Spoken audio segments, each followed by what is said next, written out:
Good morning, everybody. This is the Fantasy Sports Boss. It's Thursday. That means Seattle Seahawks take on the San Francisco 49ers to kick off playoff week in fantasy football. And this is a really interesting matchup. So, San Francisco 49ers, who I believe are a Super Bowl contending team, even now with Brock Purdy, the way Brock Purdy is playing, it's going to be more difficult, of course, without Jimmy Garoppolo. But this team is extremely strong on both sides of the football. And then they're taking on a Seattle Seahawks team that's going the opposite direction right now. Geno Smith coming off a 2-interception game. Kenneth Walker will make his return tonight, but is he usable? These are all questions that need to be answered. So the way I see it tonight, as far as Kenneth Walker is concerned, unless you have a comparable, better option, you got to play him almost by default.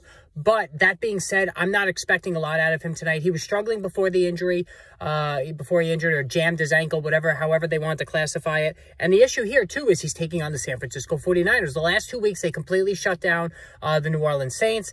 Last week, they shut down the Tampa Bay Buccaneers in embarrassing fashion. I mean, just truly humiliating for Tom Brady returning to his hometown. So Kenneth Walker is not going to have a good day, in my opinion. He could fall into a touchdown.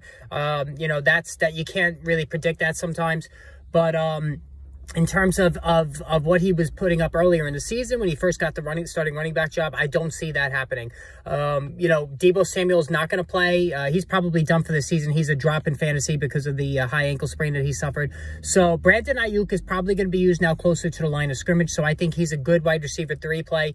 George Kittle, the numbers weren't great again last week, although he did start out with 3 catches on the first 2 drives. So you definitely are going to use George Kittle because without Deebo, there's going to be more targets available for him. On the Seattle side, you're always using Tyler Lockett, DK Metcalf. Geno Smith is a tough call, though, because the problem is if they're not running the football, Seattle, and Geno Smith is asked to be hero and throw the football all over the lot, that's when trouble arises, and that's what happens. What happened last season?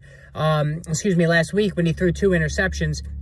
Geno Smith has that turnover-prone trait in his makeup there. So when he's asked to be the hero, a lot of times things go wrong. Now, he did throw 3 touchdowns, and Tyler Lockett and DK Metcalf, it's a very tight target tree. That's why both guys every week are strong wide receiver 2s. Metcalf, a high-end wide receiver 2. Lockett, a low-end wide receiver 2. Maybe borderline high-end wide receiver 3. So you're going to play those guys absolutely for sure. Geno Smith in Superflex, you're obviously playing him in single quarterback leagues. Try to see if you could do better because this is a brutal matchup against the 49ers. All right, so hit the subscribe, hit the notification button. More videos on the way.